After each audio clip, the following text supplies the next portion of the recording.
aproximado posible al armónico desarrollo.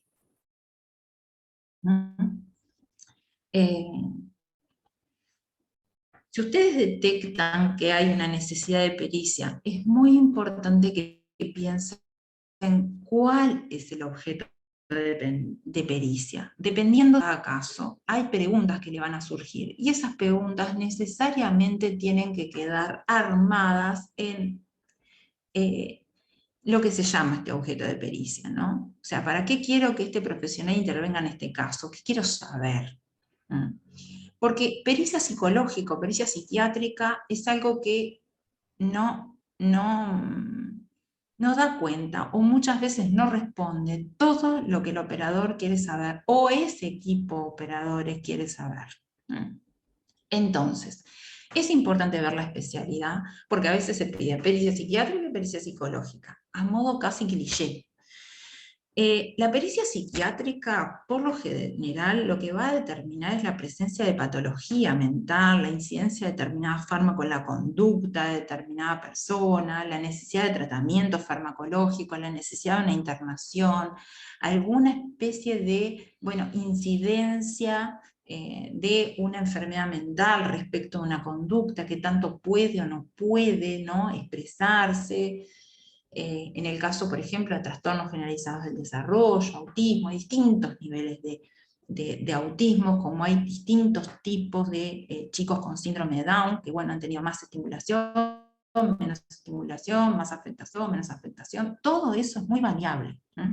Ahora, la psicología estudia el funcionamiento mental, la dinámica vincular, los conflictos que se dan en esa dinámica vincular, profundizamos en el nivel intelectual, por ejemplo, un adolescente que se le imputa un delito y su edad cronológica puede no corresponderse con su edad mental, sabemos que eso puede tener, ¿no?, incidencia en la medida que se tome.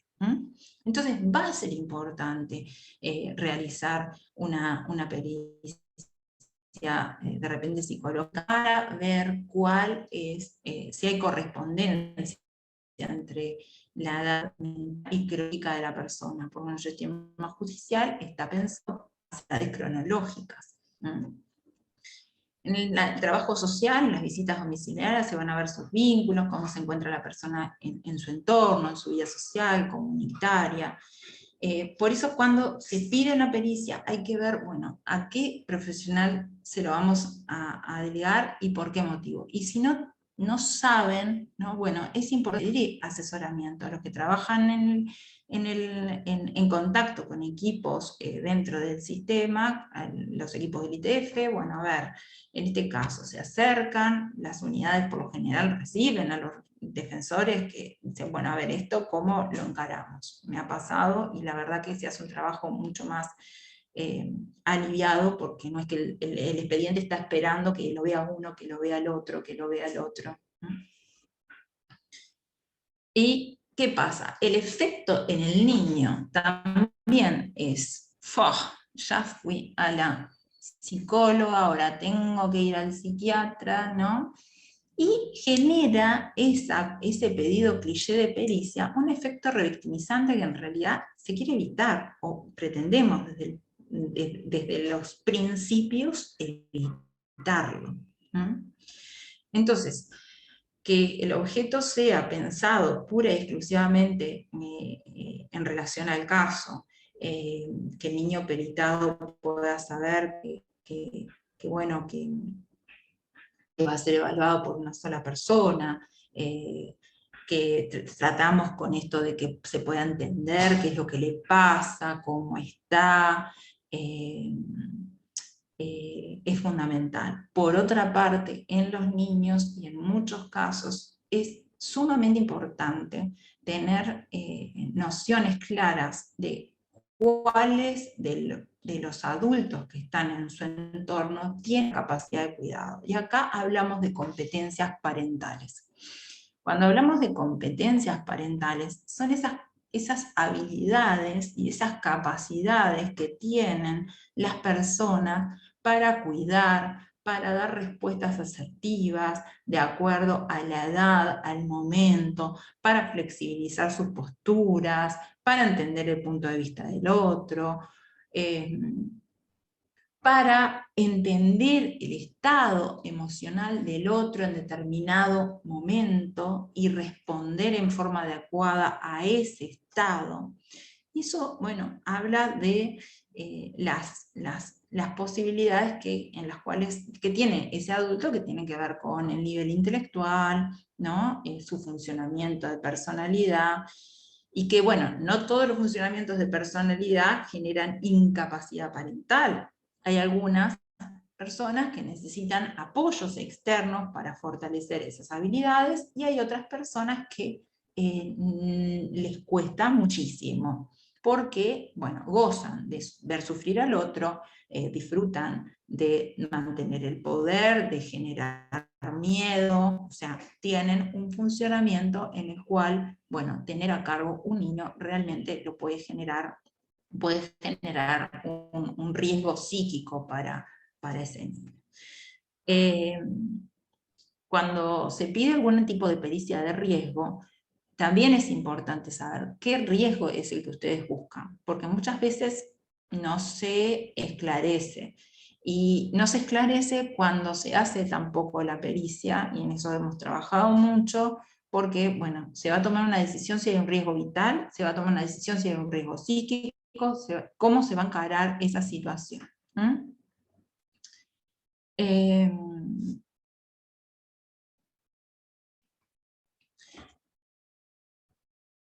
Otra situación,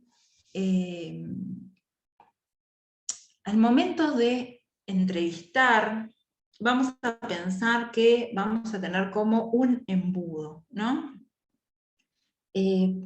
Por ejemplo, supongamos que queremos llegar a, bueno, en este ejemplo, ¿no? Mamá me maltrata.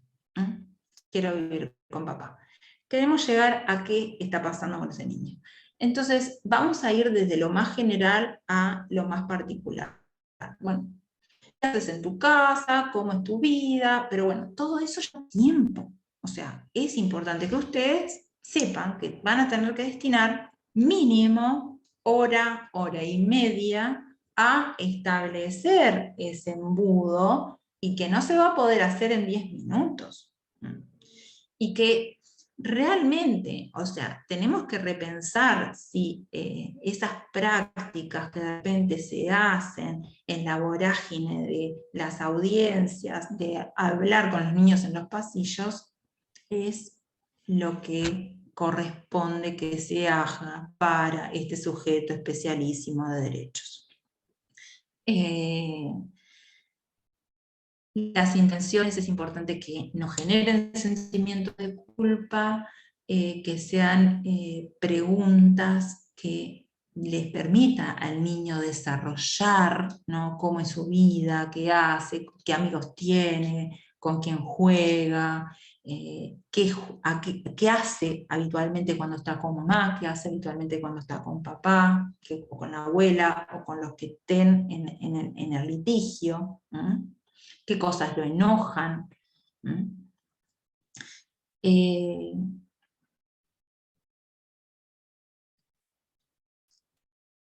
Bueno, otra cosa que es importante es esto, o sea, evitar recompensas, ¿no? O sea, como vino le vamos a dar un caramelo. No, o sea, ¿qué mensaje se le está dando a los niños con ese tipo de regalías para lo que tiene que ver el acceso a los derechos? O sea,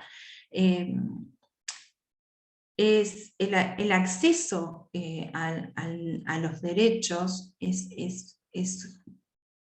no se intercambia por nada, ni con nada, ni es un premio, o sea, es un derecho. Entonces, el mensaje tiene que ser claro.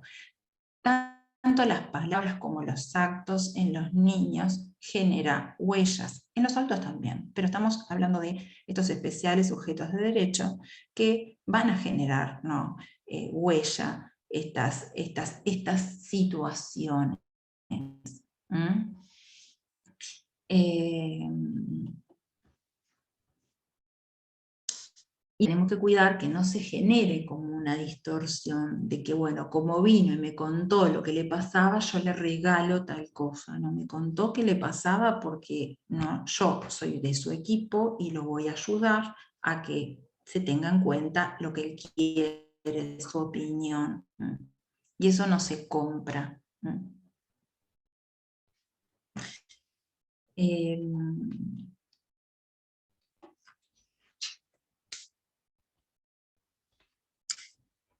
Otro punto importante que no quería dejar de mencionar es respecto a la defensa cuando hay situaciones de pedidos de revinculación. Los pedidos de revinculación son bastante delicados, complejos, y muchas veces se pide solamente que se pericie al niño. En ese sentido, siempre orientado a que en las situaciones de revinculación es fundamental la evaluación de los adultos de los cuales están en ese litigio para ver en qué condición está y del niño en qué condición está para afrontar esa posibilidad. ¿Por qué? Porque hay que ver cómo está incidiendo en el niño todo lo que se ha dado, que a veces es un conflicto de larga data. ¿Por qué? Porque muchas veces se le exige a los niños que se vinculen y los niños no quieren regularse y lo que se genera es una desprotección de parte de la justicia. La verdad que algunos niños vengan a la consulta y digan, no creo en la justicia, a mí me da chucho, porque no sienten el sistema protector cuando son obligados a vincularse con una persona que no quieren. Capaz que hacer el duelo y capaz que hay que pensar que hay desvinculaciones que son constructivas y que son necesarias en determinado momento. Pero no necesariamente implica, ¿no?, el restablecer un vínculo. Un vínculo desde el punto de vista psicológico implica tener en cuenta al otro. Desde ahí se establece un vínculo. No es me junto. La visita, él tiene derecho a tener un vínculo, porque es el niño el que siempre tiene que ir y no es el adulto el que tiene que venir.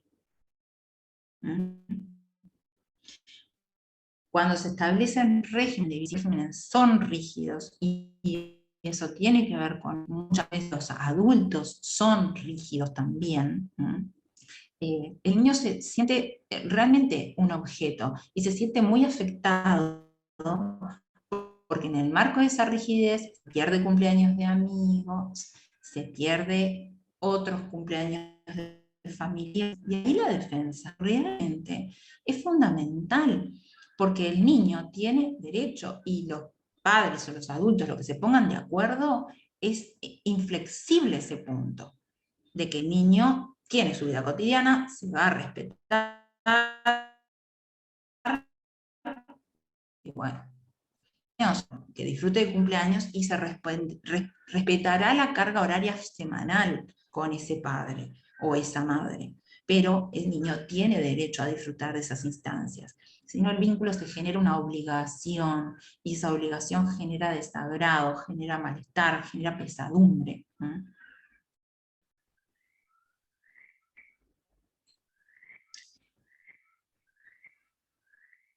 Bueno, creo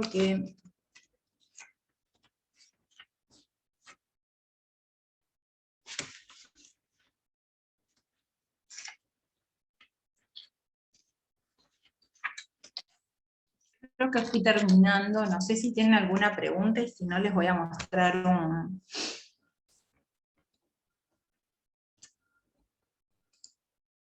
un extracto de película para que trabajemos lo que tiene que ver con la entrevista.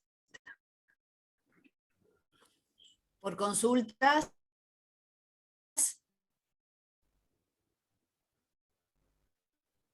Creo que podemos pasarnos, María, a la película. Bien. Bueno, a ver, para un poquito.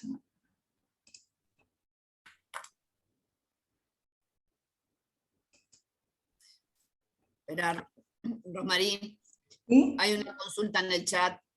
¿Qué pasa cuando las visitas son estrictas y ante cualquier incumplimiento el padre denuncia? Y bueno, el padre tiene derecho a denunciar, la madre también tiene derecho a denunciar. El tema es que cómo esto puede llegar a plantearse en la propia sentencia de visitas, y esa es la voz del niño que, a través del defensor, es decir, ante cumpleaños de amigos, cumpleaños de familiares, ¿no? El niño va a ser privilegiado que pueda elegir en esos espacios, porque muchas veces dice, ah, bueno, pero entonces querés ir al cumpleaños de Pedrito, y se victimiza el padre o la madre, y no querés venir conmigo, como si fuera una elección en la cual no se está en el vínculo no se está teniendo en cuenta el otro, que el otro necesita ese espacio social con amigos, y en ese espacio social con amigos disfruta, y para que disfrute también, ¿no? En algunas ocasiones te dicen, te trasladan, ah, pero bueno, justo el día de visita le puso ballet. No, a ver, la profesora de ballet tiene un horario. Si ese horario coincide con el horario de visitas, bueno, a ver, señor, señora, llévelo a ballet. Y plantee esto, ¿no?, en algún lugar, como para que el espacio que usted vaya a tener pura y exclusivamente de interacción con su hijo no quede solamente en esa asistencia al club. ¿Tenés abierto el link? No. Porque plantean otra interrogante. Me interesa saber qué hacemos cuando los padres no quieren relevar el secreto para que declaren los profesionales y el juez lo plantea como un problema para admitir nuestra prueba. El, a ver, el secreto profesional tiene que ver con, no les voy a explicar esto a ustedes, con la intimidad de la persona. El profesional tiene la posibilidad, en el base a justa causa, de poder levantar ese secreto profesional. No lo va a levantar el juez. En el caso de los niños, lo puede levantar el niño. En el caso del profesional, lo que hemos estado trabajando en muchas instancias es que el profesional le haga firmar un consentimiento para levantar el secreto profesional en el caso de pedido de informes. Pero los pedidos de informes también es importante que cuando se emiten al profesional se explicite qué quieren saber. Porque así es mucho más claro, ¿no? Y se puede dar una respuesta mucho más rápida y acotada a ese punto. Entonces ya ¿no?, el padre y la madre saben que se va a responder sobre ese aspecto.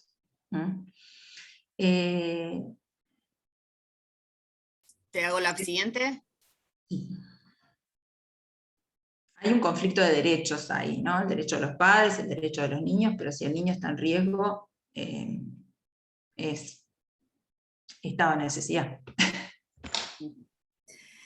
¿Cuál es la mejor forma de solicitar el objeto de la pericia cuando se quiere evaluar si existe manipulación sobre el niño? Bueno, o sea, es importante plantearlo. A ver, acá el objeto de pericia tampoco tiene receta. Nosotros tenemos que ver cuál es el caso. Y acá, por ejemplo, si se plantea, o sea, si se presume que hay una manipulación, supongamos, del padre respecto del niño, va a haber que evaluar al padre y evaluar al niño. ¿Y qué se da a nivel vincular?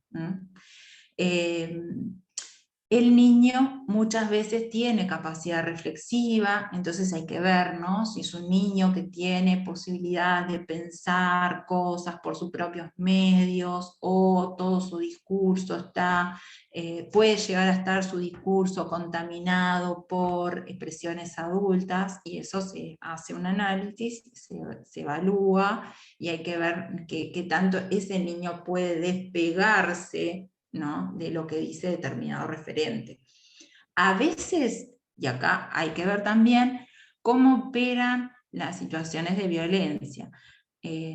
Ante situaciones de miedo, de temor, muchas veces genera que el niño quede pegado micrófono, por favor.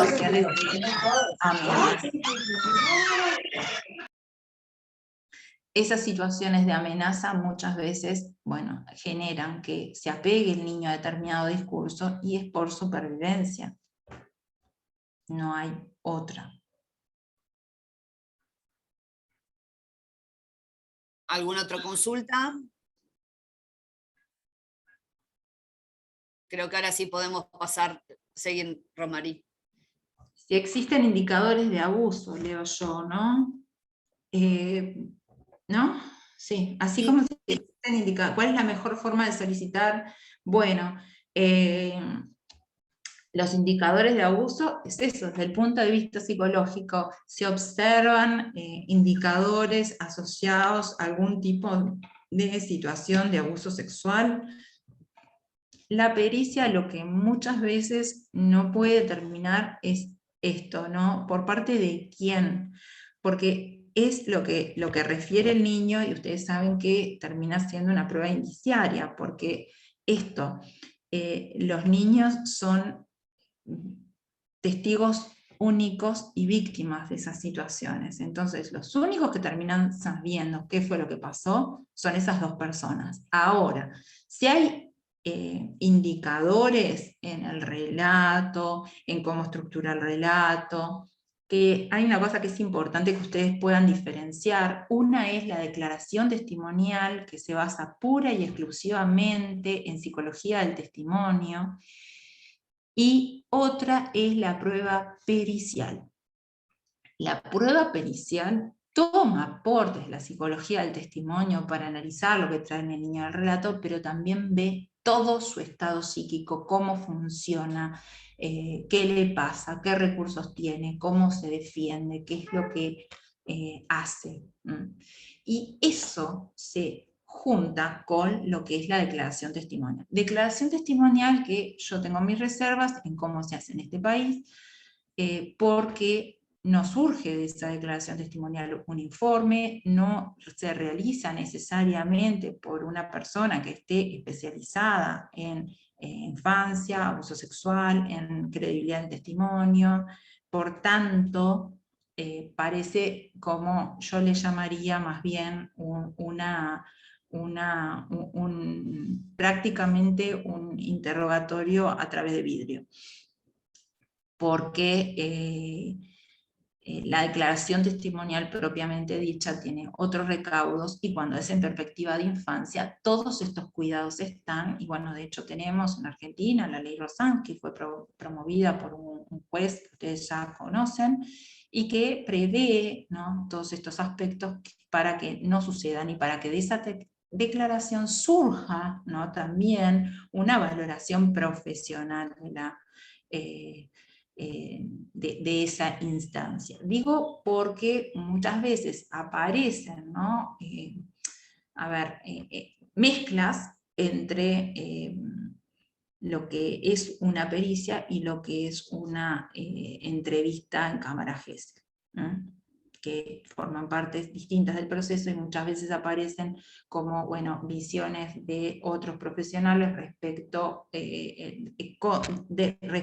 a credibilidad del testimonio asociado a la pericia, y eso es como una mezcla que para ustedes defensores es importante que quede clara. Son instancias procesales diferentes y son pruebas totalmente diferentes.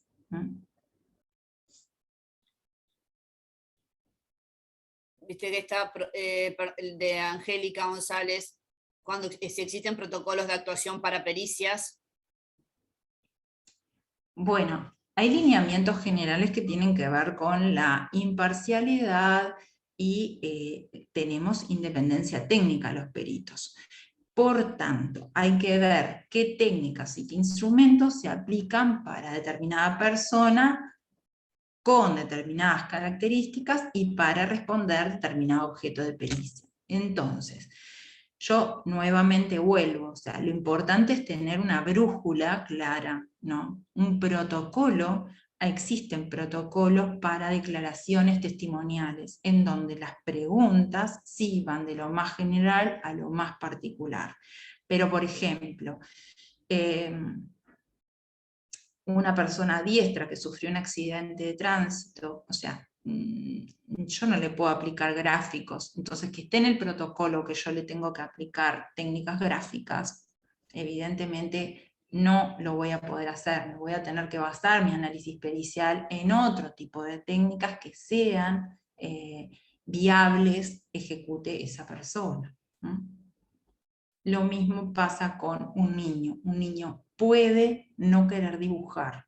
Eso no invalida la pericia, porque hay otras técnicas, hay otros instrumentos que, teniendo, bueno, el objetivo claro, se pueden ir también de lo más manifiesto, como veíamos, a lo más latente, a lo más profundo del sujeto, porque nosotros vamos haciendo como, bueno, un análisis superficial, más superficial a través de las entrevistas, donde se construyen hipótesis, esas hipótesis llegan a un contraste, ese contraste después se termina de corroborar con los diferentes instrumentos. Cuando aparecen cosas que se repiten en los diferentes instrumentos, se integran eso en una consideración diagnóstica.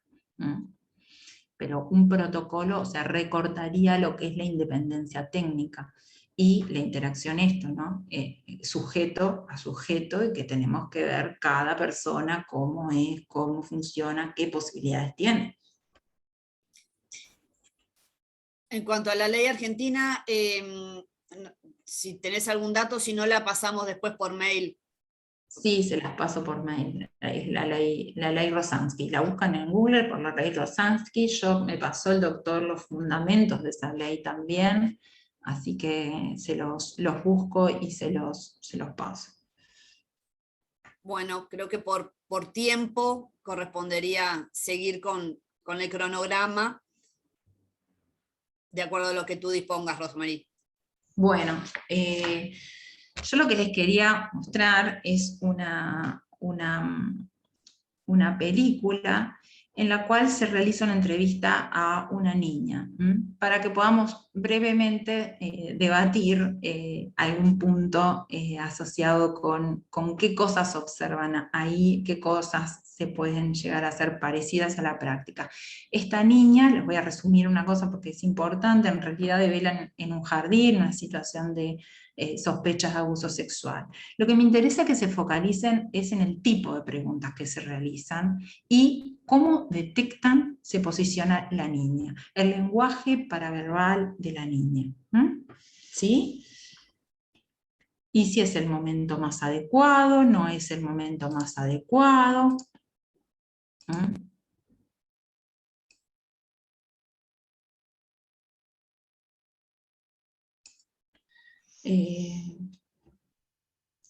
¿Cómo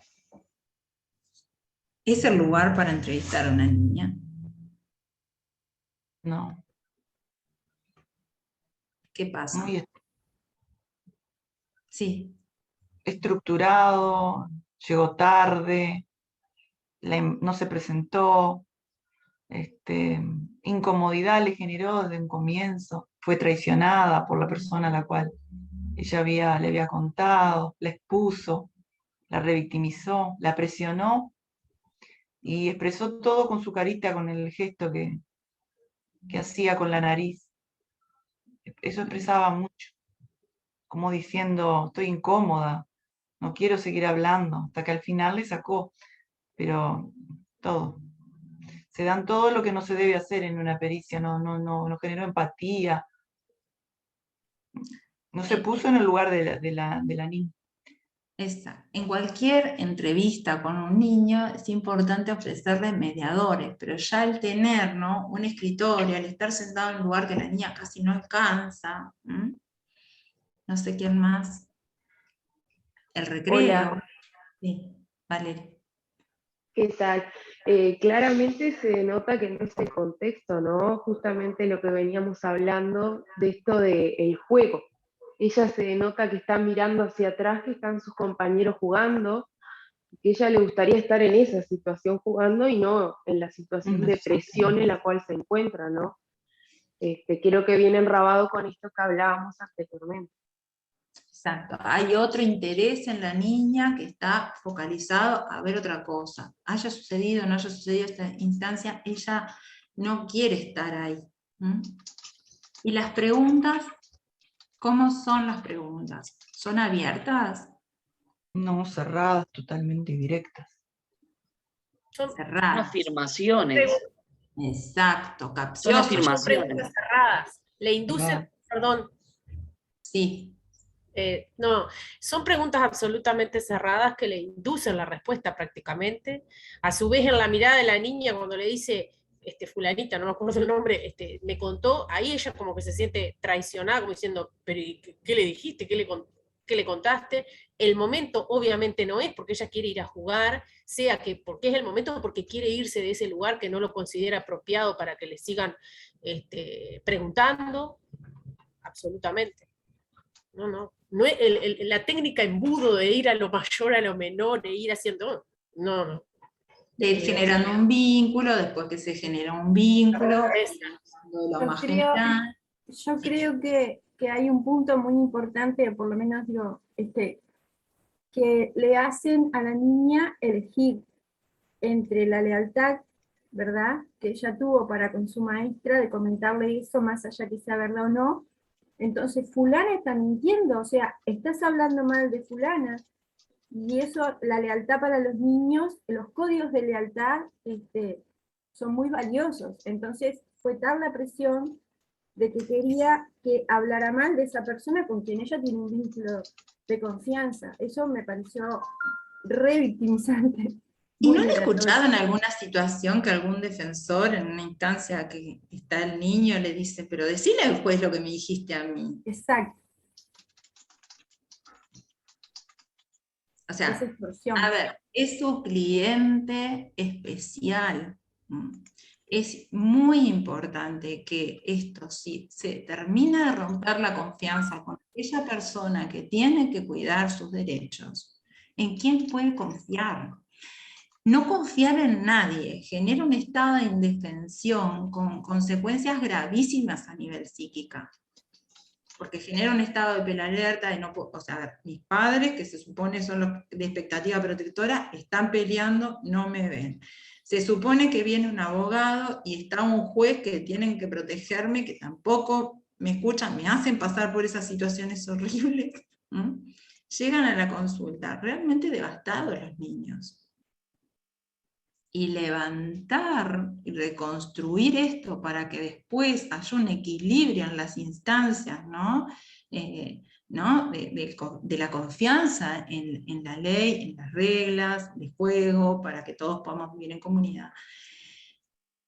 Resulta difícil, porque ¿no? Termina diciendo, yo no creo en la justicia.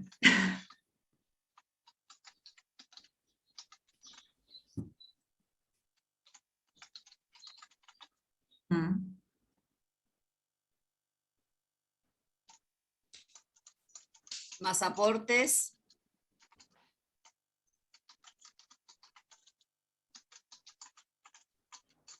Bueno, No sé, espero no haberlos aburrido demasiado. Y bueno, y que sumen alguna cosita en su caja de herramientas, como dice Foucault, para que bueno, podamos todos ir contribuyendo a tener una mejor infancia. Así que, bueno, muchísimas gracias, muchas gracias a la asociación, Catalina. Muchas gracias, como siempre. Por favor. Una consulta. Y Flavia. ¿La película cuál es? La película se llama La Casa, o La Cacería. Después les mando es medio difícil encontrarla, pero bueno, nos podemos juntar igual y debatirla un día si quieren. Catalina, Sí, muchas gracias. una pregunta, por el trabajo final, ¿cómo es? ¿Nos mandan? Ahora ya les voy a explicar. Ah. Bueno, primero agradecerte, Rosmarie, como siempre, darles las gracias a ustedes por haber participado y por haber estado estas 4 este curso completo. Va a llegarles ahora un mail que les va a explicar paso a paso todo el tema de la evaluación, pero como veníamos diciendo desde el principio, son 4 preguntas, una de cada uno de los profesores, que deberán contestar en carilla A4, en una carilla, formato A4, letra Arial 12, con interlineado de 1,5.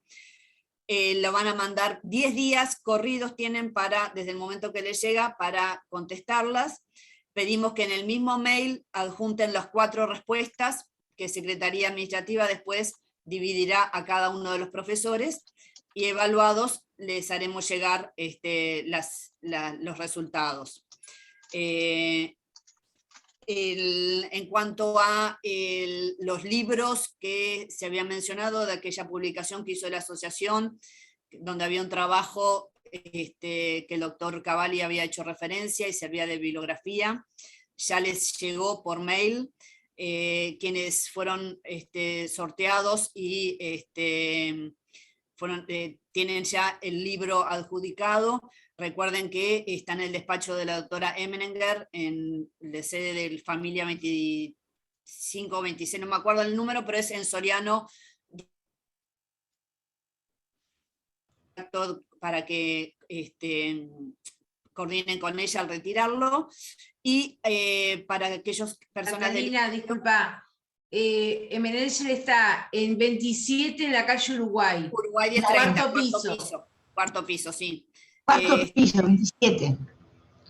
Sí, no me acordaba del número. Me cruzo con ella en el ascensor todos los días.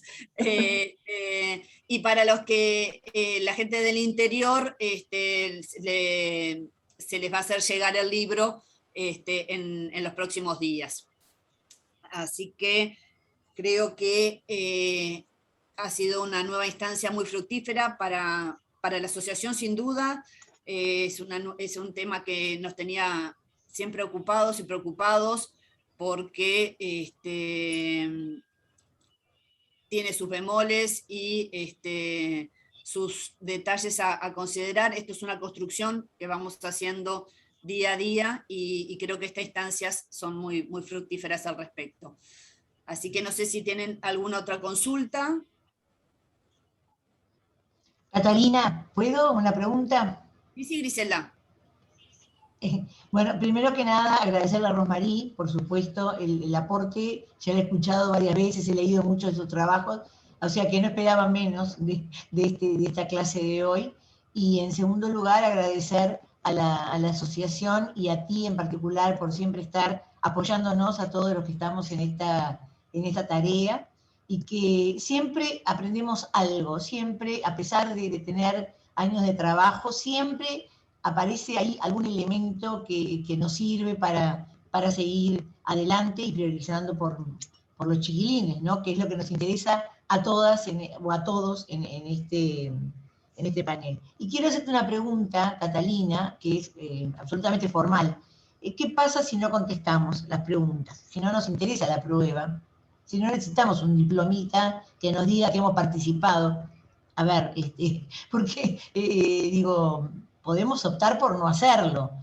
Sí, pregunto. Totalmente, es totalmente voluntario, es el tener, o sea, en lo que ustedes consideren en su currículum, el peso que puede llegar a tener esta constancia de esta simple asociación, que lo que hace es trabajar en pos del derecho y la integración de todas las disciplinas que llevan al derecho de niñas, niñas y adolescentes. Entonces, no es obligatorio, no sé qué valor se les puede dar a ello, más que el de cualquier otro curso que se acredita con las constancias que se expiden acá en la facultad o en cualquier otra instancia parecida. No es un título que la Corte reconozca como fundamental o esencial para las designaciones. No todos los magistrados son socios de la asociación. La asociación es una persona jurídica independiente del Poder Judicial. está integrada en su mayoría, pero no obliga, no es más que creo que el reconocimiento a nuestro esfuerzo, al tiempo dedicado, y a una perspectiva de seguir sumando en la formación personal, que en las instancias donde tengan que concursar o presentar currículum, bueno, es uno más. No le doy más valor que el de cualquier otro curso, al cual obviamente no están obligados. La asociación no tiene, o sea, potestad, no es facultad, no pasan de año, ni les acredita más que eso, el haber realizado una estancia cultural por medio de la asociación. Académica y muy importante. Te agradezco muchísimo la respuesta, y creo que es muy importante para todos los jóvenes, ¿no? Esto y el título, digamos, el certificado. No es que a nosotros no nos guste, yo tengo muchos cursos hechos por de la asociación, prácticamente desde que soy socia, todos, porque son recontra interesantes y además referidos a esta materia que es la que ejercemos, ¿verdad? Y la verdad que los aprovecho y disfruto de ellos. Pero bueno, no sé si tendré tiempo o ganas de hacer el trabajo final, pero bueno, te agradezco igual a todos, ¿está? Muchísimas gracias, Cata. Por favor, ¿con alguna otra consulta? Bueno, para quienes quieran culminar todo el proceso, esperamos sus respuestas. Nuevamente decirles que la asociación está abierta a toda aquella interrogante, consulta, preocupación o temas en los cuales quisieran que se realizaran charlas, conferencias, así como también a la incorporación de nuevos socios. No es requisito ser judicial para ser socio de la asociación, simplemente es tener el interés y la vocación del derecho de familia. Se contactan por medio de secretaría y Valentina les informa todos los pasos a seguir.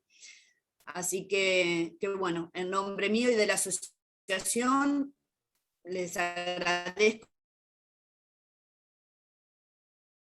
para los juzgados y las audiencias. Perdón, doctora. Que nos deben estar esperando. Perdón, doctora. Sabe que yo 2 veces pregunté por medio de email y me dijeron que como no pertenecemos al Poder Judicial, no podíamos asociarnos. No, debe de haber una confusión. La asociación desde su origen reúne a todo aquel interesado en el estudio del derecho de familia. Comuníquese con Valentina al mismo mail que le está llegando. En la página de la asociación, familiainfancia.org, está el formulario. Es bajar ese formulario, hacérnoslo llegar para tener en el registro. Para aquellos socios que no son judiciales, la cuota es de 150 pesos, que pueden pagarla en forma mensual, semestral, bimestral, en el formato que ustedes entiendan, depósito en el BROW. La única condición que pone generalmente la asociación es que para tener los plenos derechos se abone por adelantado 6 meses, y la diferencia que podemos por ahora, y más ahora en época de Zoom, hacer con los socios de a quienes no son socios, es esa pequeña cuota que no tiene un interés económico, sino de solventar los gastos y el mantenimiento de lo que puede ser llevar adelante toda esta estructura que tenemos, pero bueno, no, muchas veces se confunde la asociación porque es asociación de magistrados, o sea, se confunde con otras asociaciones, sobre todo con AMU, y bueno, la regla y la base de nosotros es que todo aquel que tenga interés puede participar, porque la pluralidad, la interdisciplina del derecho nos forma, nos capacita, nos hace mejores operadores y redunda en nuestra persona, en nuestra vocación y en el servicio de acuerdo al lugar en el que estemos. Así que todo aquel interesado, bienvenido sea. Disculpa que te interrumpa, aprovecho que estás hablando de esto porque yo había escrito antes que ya mandé correo porque algunos colegas de acá de Paysandú quieren asociarse y no me han contestado. Entonces, con esta intervención tuya capaz que nos hacen llegar el formulario más rápido o algo, porque no recibí respuesta, de repente se les pasó entre tanto A correo. veces tengan en cuenta que es un poco todo a pulmón. Esto es trabajo día a día en mí hasta hace un poquito, hasta hace 2 años que asumía toda la secretaría. Tengo ahora tuve la ayuda de Valentina, ahora es María Elena la secretaria oficial, pero Vale también tiene, o sea, no es su trabajo, es parte de sus actividades. A veces se nos puede haber pasado algo, pero hubo también un periodo que hubo un cambio en el mail que puede haber pasado eso. Jacqueline, vos estás desde el origen, de repente fue al mail original y no a este, entonces... No, yo lo mandé a este, pero no importa, digo, ahora que ya hablamos del tema, queda respondido lo mío. Y Vale, está escuchando, seguro te hace llegar ahora en el correo de hoy y mañana, te hace llegar todo. Gracias. Por favor. Pregunta, bueno, para tener el acceso a la primera clase, el primer módulo del doctor Cavalli, porque yo no la pude bajar, no pude, y mandé mail, pero no sé. Porque la regla era que se subían por una semana. Sí, pero déjamelo informáticas. Sí, déjamelo plantear a directiva y la respuesta estará para todos. ¿Está? Bien, bárbaro, gracias. No, gracias a ti. ¿Alguna otra? Chao, Cata, gracias. Bueno, muy buena jornada y muchísimas gracias. Gracias. Chao. Excelente curso.